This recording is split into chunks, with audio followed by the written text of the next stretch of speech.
Welcome to Inspired Artist Podcast with me, Porter Singer. I get to speak with Jai Uttal today. This is really exciting. And we're going to discuss, as always, a variety of topics. And we just sort of ran the gamut.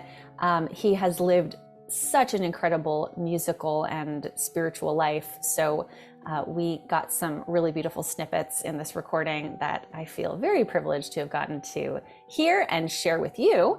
We're going to talk about his album, his new one, Dust and Tears, and the influences of medieval and pre-medieval Indian songwriters and psalms and mystical poets and songwriters from way back when in India. He's also going to share some of his earlier life, which I hadn't gotten to hear about, and how he got into yoga, how he met Neem Karoli Baba, his guru. Oh, and this was an interesting concept. He talked about how he didn't want his recordings to sound so perfect that there wasn't like a roughness and kind of a humanity in it. So I really enjoyed listening to him talk about that. And he has some events coming up that if you are local to the Northern California venues that he will be performing at, I highly recommend you going and checking out the specifics of on his website. But there's one that's going on this Sunday in Fairfax, California, and then the following week in Walnut Creek, California, as well as his kirtan camp, which just sounds like so much fun, that's going on in Mandala Springs, California on August 18th. So without further ado, let's get into this. Here we go, Jai Uttal. All right, hi, welcome. Hi, Porter. Thank you. It's so nice to have you. Thank you so much for agreeing to do this. So you just released, well, I don't want to say just, but your latest album, it has It's been out. it's pretty new. Yeah, When did we release it? March, I March. think. Okay. Oh, yeah. So Yeah. fine. You just released, sure. Dust and Tears. And I heard you talk a little bit about it on another podcast, actually, because I was curious. But it's songs. It's mostly songs, right? Yes.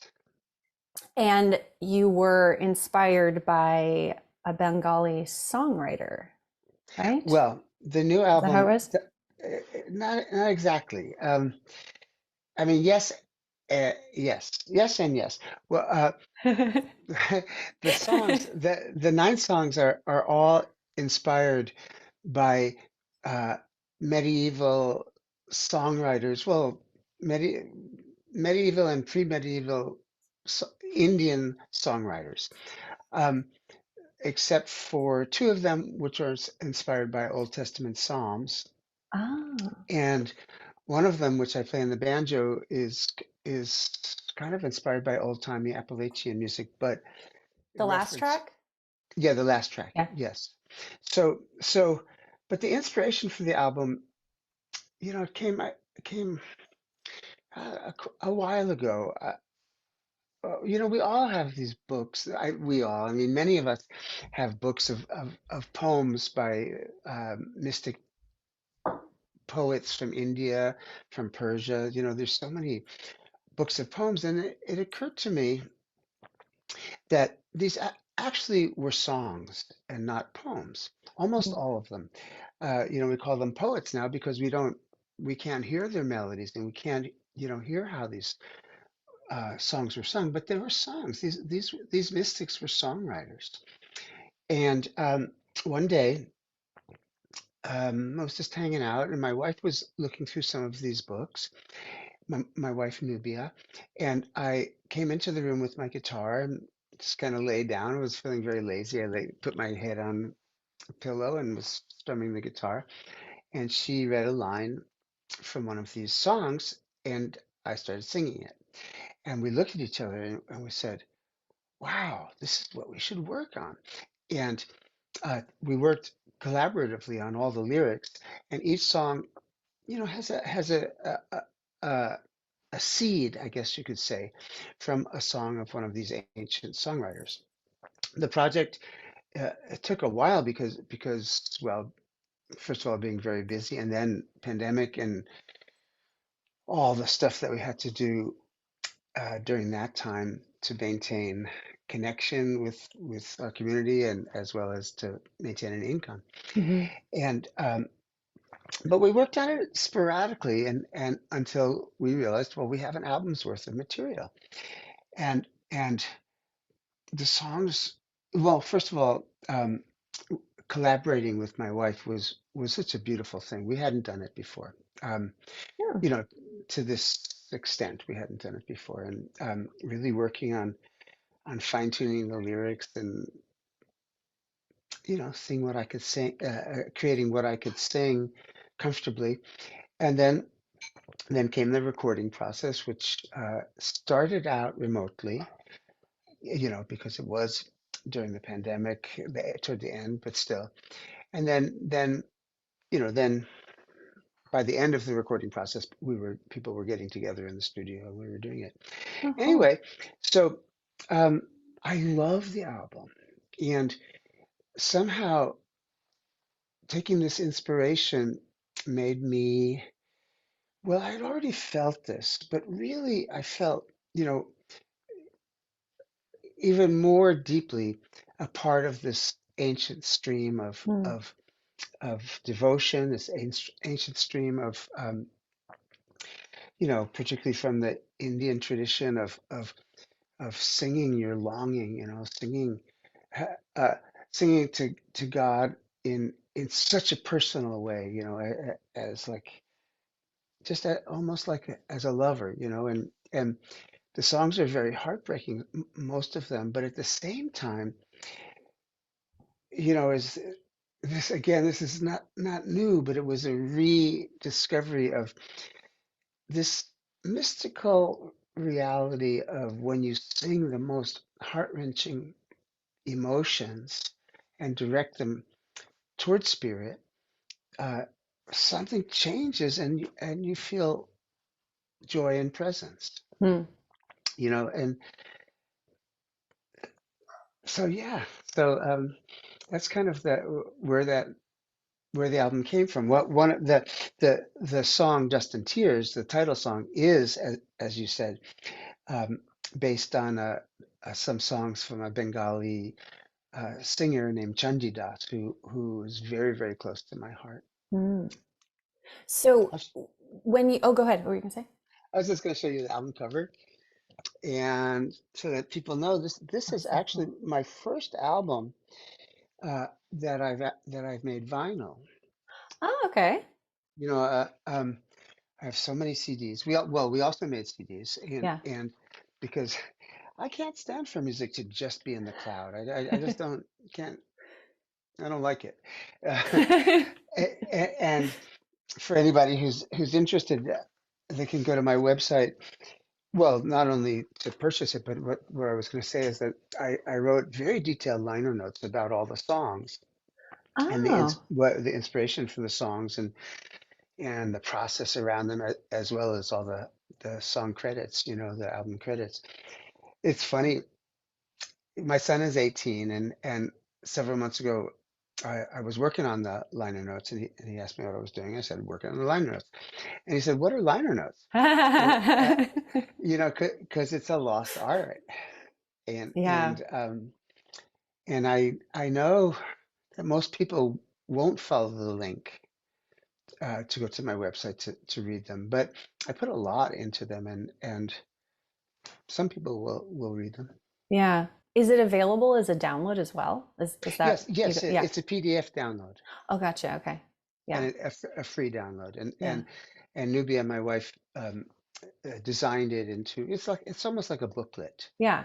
um yeah, That's so really cool. it's pretty I cool. yeah, that is one aspect of having a physical copy is being able to, I remember like thumbing through and being, I mean, because it used to be the only access that you had to lyrics. Yeah, You couldn't Google someone and be like, what did that person say? So that's really lovely. I love that. When you were writing a song from that album, for example, it sounds to me like, and you can correct me if I'm wrong, you took an inspiration and then opened that up. You allowed yourself to create around that. It wasn't yes. like pulling words necessarily from the text from No, there might be a phrase, okay. So it was a um combination. yeah, uh, yeah. There was a couple of phrases, or at least a phrase for each song, but then we kind of expanded it to just the way we think and the way we speak and the way we um, and the way I could sing. Yeah. So it certainly wasn't just taking a text and putting it to music. Right. It was Right. just reading a text and finding a key line and it's like, well, okay, where can we go with that? Yeah. I would imagine that would give you a much more, or like a visceral experience of perhaps, or a connection to what that person may have been I, experiencing and why they wrote it. And I think so, yeah. There's one song from a singer named Surdas, who was, I think, 14th century in India, which is quite a long time ago. And the phrase was, "Love is an awkward thing. It ripples the mind with waves." I was like, I remember listening to you hear that, and I thought that was such an interesting line. Will you tell me about that? well, well, what can I tell you? It's like, it makes me think that people were not so different 1,000 years ago as they are today. Anyone you fall in love and you're so vulnerable and you become so like, well, in a way, love allows you to, or makes you safe enough to feel and express your fear. Because, when you really love someone, you're really attached to them, there's always the fear of losing them, Mm. right? And particularly in the beginning, and love is an awkward thing. I don't know how to explain it. I feel like the words are so evocative that trying to explain it almost messes it up because it might mean something slightly different for everybody. Sure. Um, but I know in myself, well, love is, it's the best thing, and at the same time, it's where you are the most vulnerable, and Yeah. where you are the most strong and shaky at the same time. That, Makes sense? That makes yeah. sense? Yeah. Yeah. Yeah. Well, I was also thinking as you were saying love, I'm like, I wonder what the word was, because we have one word for love, but I know in, was it, what language was it written? And I would imagine that Th- there would be multiple words for the word love. this was medieval Bengali, which is not, gosh, Wow. you're right. And there's no way of knowing. Yeah. We saw one translation. Um, that's a good point, and Yeah. but it also, there's such a mystery. It, it, reading the lyrics of songs by these ancient people, even the Psalms of David, one of the Psalms that I sing, it's actually Psalm 91. Um, on the album, I call it "Cover Me with Your Feathers," and that's attributed to Moses. And we think, can you imagine? Well, we can only imagine what did Moses's song sound like? Mm. What did King David's voice and little harp sound like? Mm. Because the Lord is my shepherd. How did he sing that? We've heard that in a million versions. Mm. Um, but what was his voice? And then Mirabai, one of the great songs, mystic women, saints of India. So many songs, she left behind so many songs, and people in India, compose music for her songs all the time. Mm. There's barely a concert of classical singing where it isn't ended or closed with one of Mirabai's songs. But Oh, but the melodies are composed by, you know, modern people, based on Indian ragas, of course, yeah. but we don't know what her voice sounded like, and we have no idea. She's always depicted as holding a one-stringed instrument called an ektar. Mm. Um, so maybe that's what she played, but what did her voice sound like? There's stories about Hanuman, singing, and that's not on my album, but there's legends and stuff, and um, we can never know what his voice was. Yeah. Uh, Wow. It's Yeah, that's the, something to think I about, guess, the beauty of recorded music. There's also kind of a beauty in not knowing and being able to imagine and therefore create what you did, because maybe if it had been concrete, it wouldn't have been, a possibility to elaborate on. I don't know. Yeah, no, I think so too. There's something very expansive about just kind of using your imagination. And Mm. um, there's a story. Again, this is a complete digression, but it just came to my mind, and I just got to share it. It's all You know, digressions here all the time, so okay, go ahead. there's a legendary uh, mystic, uh, one of the um, immortals in the Indian mythology named Narada, and Narada uh, is depicted as a musician playing a veena, the ancient Indian stringed instrument, and flying around the world on a dove. I'm sorry, on a swan. And he was cursed when he was very young to never be able to stay in one place for more than one night because of pride. And his pride came from the belief and probably the truthful realization that he was, and perhaps we can say is, uh, the most beautiful singer in the universes, the multiple universes. And all of his songs were in praise of Vishnu.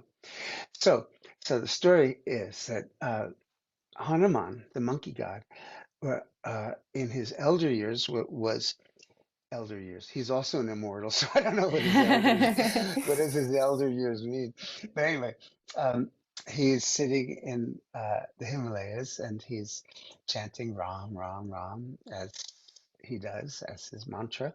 And so Narada flies by and sees Hanuman, and they see each other and they say, "Hey, Narada, hey buddy, Hanuman, hey buddy." And Hanuman says, "Narada, please sing a song for me." And Narada sings, this beautiful, beautiful, unbearably beautiful hymn to Lord Vishnu, Narayan. And Hanuman is so visibly moved. It's just like, thank you so much. This is the most beautiful song. Then just kind of to be polite, but without really respecting. Narada says, "Well, now you sing a song. You sing a song for me." Thinking, well, he's a monkey, so people, really can't expect much. But just, to be a nice immortal, It's important. ask him to sing a song. So Hanuman at first says no, but then finally he says, "Okay, I will." And he starts singing the song, and his devotion is is so intense and comes through so strongly, and in his song, and the song is so beautiful and so filled with feeling and so filled with no ego, just like, oh, just complete love, that the stones and the boulders start to melt, and and and they start to melt around Narada. And when Hanuman finishes his song, the stones harden again, and Narada is stuck by the stones. And he says, "Oh," he's really humbled, and he says, "Oh, the devotion in your song, even the mountain was crying, and that's why the rocks melted." Ah, I'm so sorry I had that condescending attitude, but please, do me a favor, sing it again so that the stones will melt again and I can um, move on to my next destination. So, yeah, so Hanuman does, and that's what happened. But, it just shows that in the devotional tradition in India, it's all about the feeling. It's all about the heart. And uh, for some, you know, through, I don't know how or why, but I feel so much gratitude and just like honored to be part of that ancient stream. Hmm. Nothing melts when I sing, I but think a lot of maybe, hearts probably melt when you sing. well, hope so. But the rocks and the mountains don't. That's really beautiful. Yeah, that made me think that there's definitely a different expectation and um, awareness that comes when you come to like a spiritual concert like you do, or you listen to a CD that's like yours, that it's not about the vocal performance as much as it is about the feeling that's conveyed in it. And that's really beautiful. Yeah. You know, when I was recording it, I found there were times well, it's, difficult. You might experience this too, the perfectionism Mm. and in recording and just in life. It's a problem, perfectionism. So anyway, there was a couple of moments where I felt like I was trying too hard to sing perfectly, and the singing came out good, But I said to my co-producer, my buddy, the guy who I've worked on almost all my albums with, Ben Lineback. Oh yeah, he's been on the podcast. Oh, nice. Okay. And talk And about perfectionism, he wanted to edit his podcast. yeah, so sometimes we're like He a was bad adorable. combination. But so I called after doing a song. I called him. I said, Ben, I want to redo it. He said, why? It's perfect. I said, yeah, that's the problem. Um, Um, I wanted to not try so hard and just feel a little bit more, but not so. I don't want it to be awful, but but um, but I want it to be a little bit more rough around the edges, which is because I personally feel a little rough around the edges, mm. just the way I am. And speaking of that, today is the birthday of my favorite, or one of my most favorite artists, who's very rough around the edges, Bob Dylan. Oh, okay. Yes, very And much. you, I from the beginning up till now, his recent release, I love his voice. And there's a guy who I don't know him. I don't know if he's a perfectionist as far as his lyrics, but Hmm. his voice has always been very rough. Hmm. And yet the authenticity of it, um, it moves me so much. Hmm. I'm like super fan. Hmm. So anyway, yes, as you said, I don't even think it's just spiritual music. I think that what touches the listener, um, is the humanity, and is the authentic humanity. Hmm. I can see musicians and who are like complete virtuosos, and I really dig it for a, a while, maybe a Hmm. song. Hmm. But after that, it's like, nah, I'm not that interested. Yeah. What really interests us, interest not the right word, but what really moves us is what comes from the heart. Mm. And that's what I've tried to do my whole life. Yeah. Your guru, that was the one and only teaching, as I understand it, right? Neem Karoli Baba, love. Well, love people and feed people. Mm. Yeah, and well, he would say, love people, feed people, and try to remember God, Mm. and or just remember God. Uh, that's what you could say. Love people, feed people, and remember God. Mm. It sounds so simple, but it's kind of the essence, and it's not. I mean, it's simple, but it's the hardest. It's hard, right? It's Mm. easy. It's way easier said than done. Mm. Um, but I just gave some clues. They're like, well, what if I can't love somebody? I'll feed them, you know. So that, and that can mean many things, feed them. Mm. Mm. And he he would tell. the Westerners around him, he would always, we would sit with him for a while, and he never gave lectures, he never gave discourses. But after some time, he would tell us to like go to the other side of the courtyard and sing kirtan. Hmm. And at the time, the handful of Westerners that was there, we didn't know much about kirtan. We knew a little, so we would just sing the little bit that we knew. Um, and not everyone who was with him, Westerners, went on to have kirtan be a big part of their life, but a bunch of us did. Hmm. And I've said this before, and I feel it so strongly that Maharaji planted um, the seed of longing, the seed of presence, with the two things go hand in hand, Hmm. and then gave us, well, to speak for myself, it gave me the tool to water the seed, and the tool being mantra and Hmm.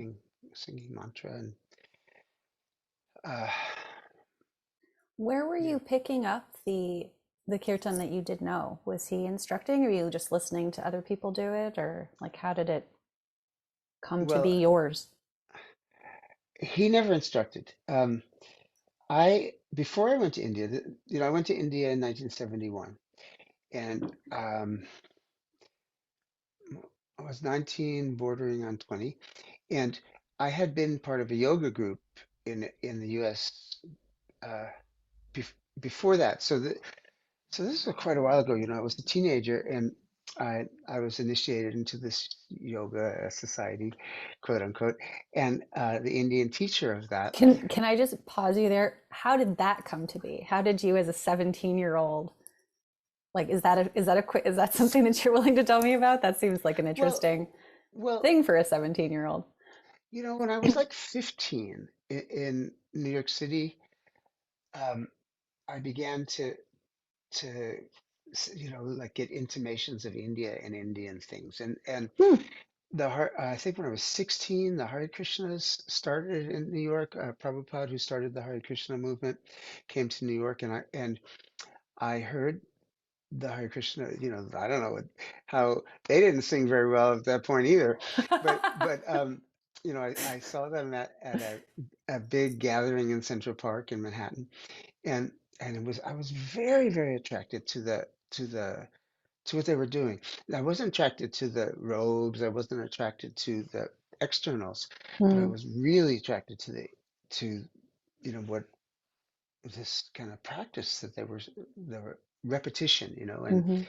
and the vibe of it. And then I went to all the record stores, particularly in the village, and found everything I could find of well, Indian classical, which was more available. But what really intrigued me was Indian folk music and Indian street music, and which is primarily all devotional.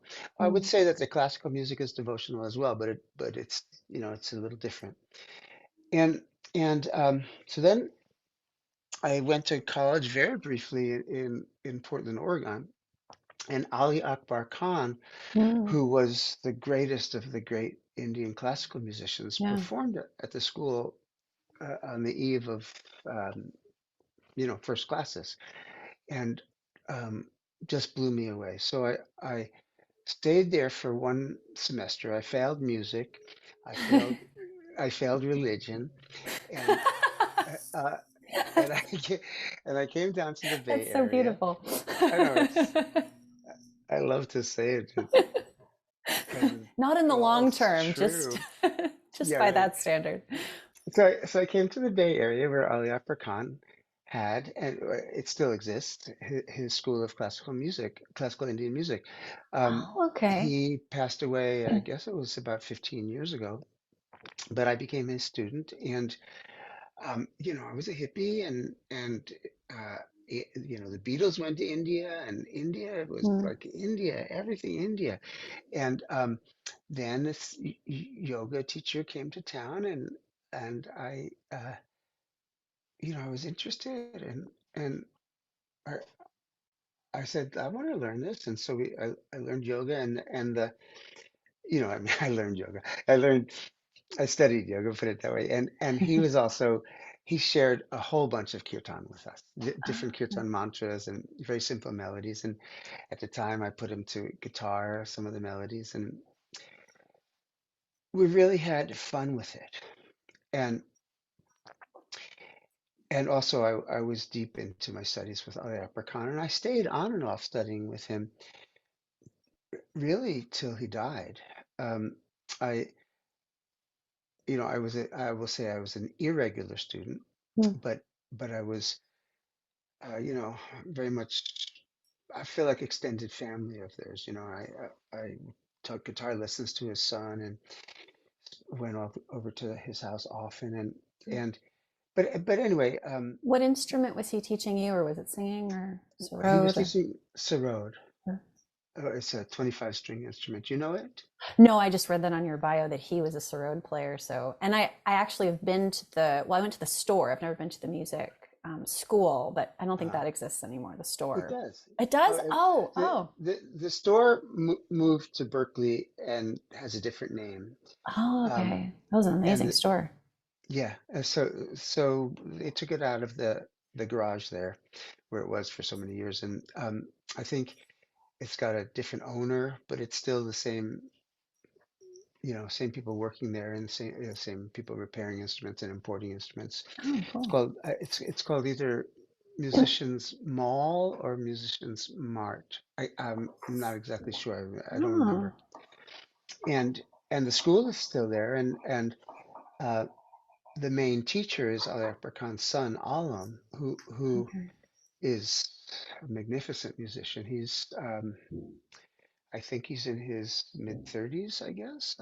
Oh, okay. Not totally sure. And um, yeah, we're still friends. And in fact, we were just texting each other this morning. And anyway, so back to what you asked. So the yoga teacher came, and just was traveling through, and then I learned some kirtans. He made a retreat. We had like a week-long yoga and kirtan retreat. And I was very young, and but I really liked it. And then This is all I w- before you're 17. well, I went to India when I was 19, so Oh, okay, okay. I thought you were. it was Okay, about when I was gotcha. 17, approximately Okay. s- then. And well, yeah, seeing the Hare Krishnas and being all that, and just yeah, I was around 15 or so then. Um, but then then I went to India to actually meet the guru of this yoga teacher. Um, but anyway, when I got to India, all the plans changed and everything was up that I thought was a solid agenda. Well, it just wasn't. The rug was pulled out, and that's a long story. But a week later, I was with Neem Karoli Baba in Vrindavan. Now, I wasn't at the time. At that point, I wasn't looking for a guru. I kind of felt like, okay, I'm over that. And but after some time, Maharaji, I guess, entered my heart. I guess you could say. And then, well, in Maharaji Neem Karoli Baba's temples and ashrams, there's 24-hour kirtan being sung, and some of it is very rustic and very, maybe um, monotonous. Little, not. I don't mean monotonous, boring. I mean like Repetitive. one tone, Oh, okay, right, like right, just a monotone, or I'm not right. exactly sure what the word Yeah, is. yeah. No. And some of the kirtan was unbelievably beautiful, the melodies and so that was the soundtrack pretty much of my whole experience with Maharaji. Because I was in India for that trip for just 4 months. My visa expired and I wasn't able to renew it. And then when I went back to India, Maharaji had left his body, had passed. But I still spent most of my time in his temples and his ashrams, Mm. and excuse me, and then listened to those beautiful, beautiful singers that were employed by the temples. to keep the mantras going and going and going and going. And gradually kirtan, which at first was just fun, like that's fun. Gradually it kind of it's still fun. I'm not saying it stopped being fun, but it began to come from and go to a much, much, much deeper place in me, a place of pain, a place of woundedness, and then the singing and the music became like a healing process for me. Yeah. And and I never for a minute imagined that it could become a healing process for anyone else, so Mm. like after a couple of albums that I made, I think it was after Beggars and Saints, I started getting emails and letters from people saying how much my music and my singing had helping them in their through really dark times in their lives. Mm. And at first I had really hard time. It kind of went like this to me because I thought, well, how is that possible? It just can't be possible because, well, I thought that my music was so sad that how could that help anybody get through sadness? Why did Uh, you think your music was sad? Was that album sad? I'm not familiar with it. um, Or because it sadness. was like healing, because you were going through like a healing process, so it felt sad. Well, I think I hadn't quite realized that, like Dust and Tears, Hmm. those songs, most of them, not all of them, but most of them are very sad songs. And I guess what I hadn't quite put my mental finger on at the time was how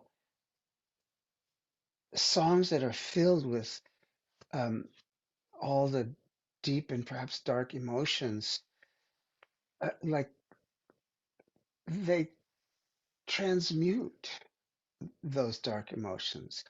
Um, now that's a bit of magic, Mm. and mystery. I couldn't explain why that is, but I know it to be true, and so yeah, Be Beggars and Saints, Shiva Station, it's like beautiful albums. I feel, but they were dark periods of my life.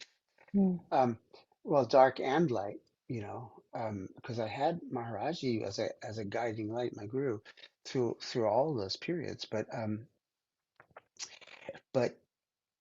that's maybe I'm just like sad song, Mr. Sad Song. But uh, but but I think but to me the songs make me happy. Hmm. Being being able to express those all those feelings, which we all have. Everybody has such a multitude of colors inside of them, and we mostly only uh, choose to locate ourselves in the you know comfortable emotions, Mm. but but singers, and musicians, I think have a little bit of it's not everybody, but have a little bit of a key to access and express and transform all Mm. those emotions into well, it's not like happy-go-lucky happy, but a sense of peace and joy. Mm. Does that make sense? Absolutely. That was really beautiful. That makes a lot of sense to me. Absolutely. I write a lot of sad songs, so I can relate. Yeah. But what's I mean, when I listen to Dust and Tears, I suppose I don't necessarily hear sad songs. I totally understand why you would describe them that way. Um, because there seems to be a hopefulness in them. I mean, it's not like, and we're all screwed, like that's not the that's not the message. I, I think that the emotion of like longing for spirit, uh, and the simultaneous Hmm. emotions of feeling separate from that, and at the same time feeling present, feeling its presence, Yeah. him, hers presence, Yeah. is really different than depression.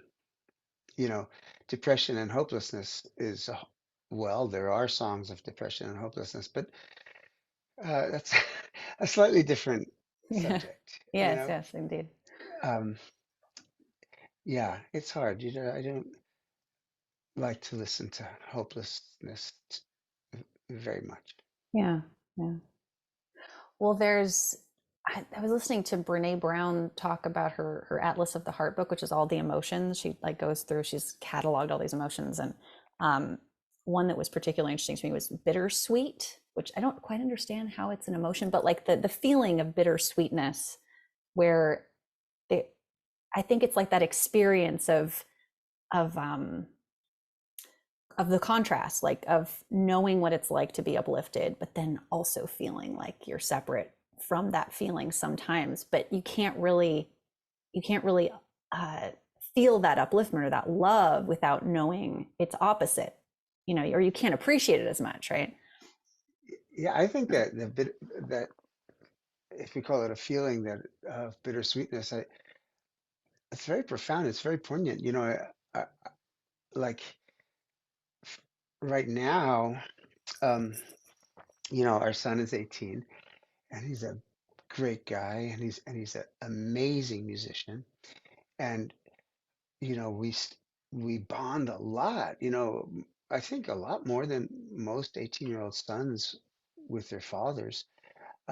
We play music together, we jam together, we he plays in my band, Oh, cool. and it's really awesome. And at the same time, in October, he's going away to a music college in LA. Mm. And thankfully, LA is not that far. But I'm so happy for him and I'm so proud of him. And I also am so aware that this is like a really great next step for him. And I'm also like, my heart is breaking that my buddy, my boy is going to be leaving home. Mm. And I know I'm not the first parent to go through this, you know, um, but that's a very bittersweet feeling, Yeah. you know. So yeah, and like going to India after my guru had left his body, going to his temples, so such a strong vibe there, and such a beautiful vibe, and yet also the kind of the bitterness. No, it's not bitter, but that poignant sadness of, well, he's not there. Um, yeah. Yeah. Yeah. Aw. I this is a switch, but I realized I want to talk about your concerts that are coming up because you have a few and also a retreat. Um, so I know there's one coming up on Sunday. Do you want to talk about that? Yes, it's very last minute for people, but this coming Sunday on the 28th.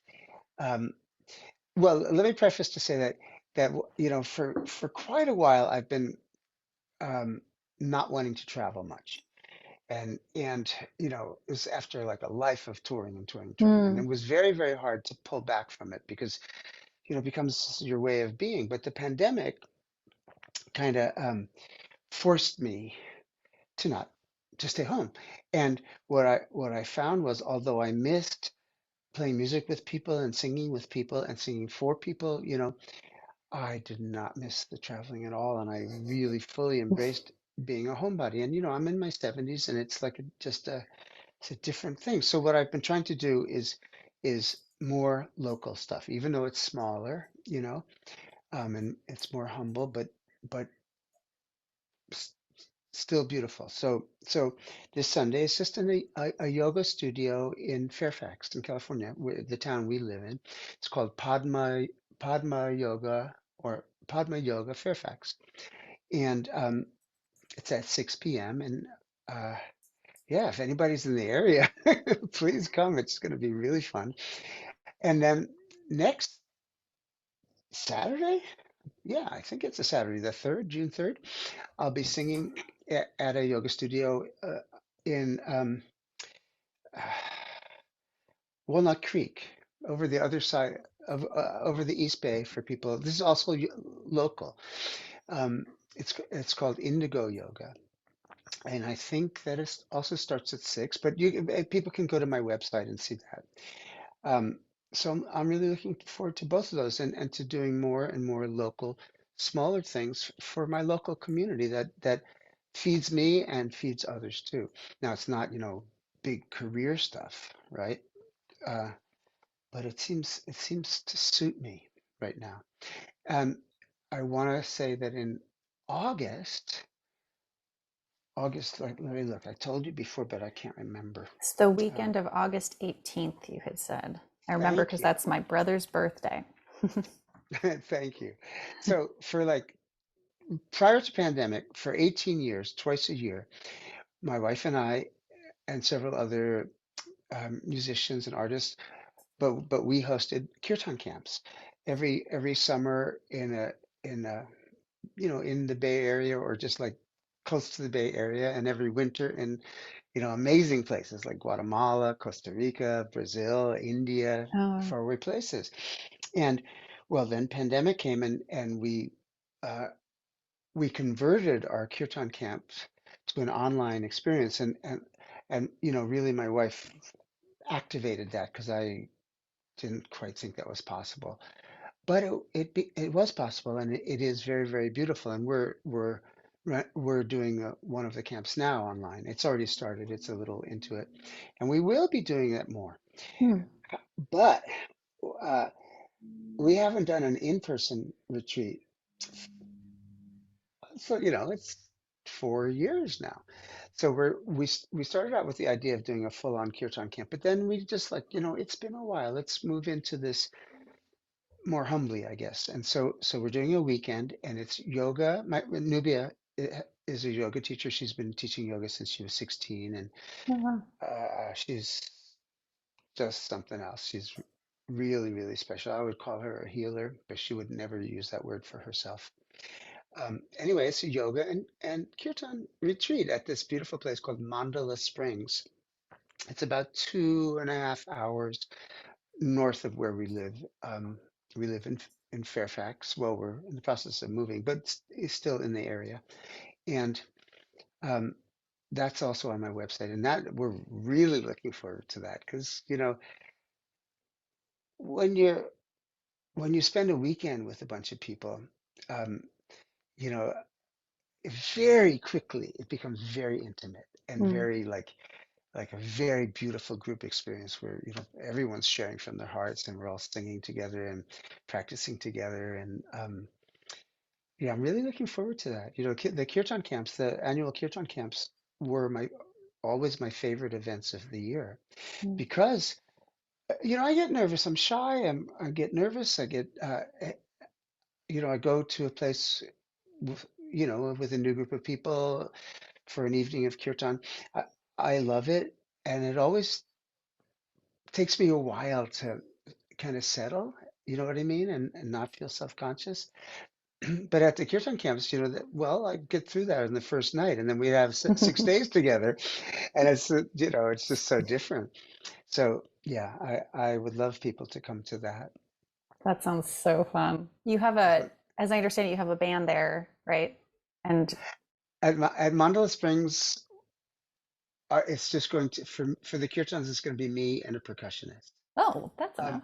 yeah, for the concert this weekend, it's me and another singer who also plays harmonium and a couple other instruments. For the one in the week after, we'll have a percussionist and a bass player, and just more of a little bit more of a thing. And for some of my concerts, I have a full-on band. Like in November, I know this is far away, but on November 28th in Berkeley, there's a great venue. It's called the Freight and Salvage. It's been, hosting non-mainstream music for 50 years, and it's a nonprofit. It's a great place. And so for that concert, we'll have full-on bass, drums, percussionist, electric guitar, saxophone, trombone, uh, choir, y- so it runs the gamut. It's Yeah. But it gives people the opportunity to have, even with guitar and percussion or whatever you're going to be yeah, playing, because I know you play a lot yeah, of things. But that gives people like a really fun kind of backup to yeah, explore their music, right? yeah, yeah, Yeah. very much so. So And cool. gosh, I love to see one thing that we always did in our kirtan camps is we call we at some point we would make a circle and ask everybody. We would never forced anybody, but ask everybody to lead kirtan to the group for a minute. Mm. And we had like a little hot potato, a shaker potato that we'd pass around, and anybody who didn't feel ready for it, up for it, was no pressure, because I don't believe that kind of pressure Yeah. is, I just want it to be a kind experience. But seeing people who never sang before, and seeing them lead the kirtan, the looks on their own faces is just so beautiful. And then also teaching harmonium to people who wanted to learn it, who'd never done anything with music, and like kind of taking away the mystery. Of course, becoming really good on an instrument, on any instrument, is a lifelong, that's a lifelong journey. But to just be able to play a couple of simple things, Mhm. it's not that hard. And seeing how people light up, that everybody can be, at least in their own homes, everybody can be a musician and experience that super joy that comes from playing music.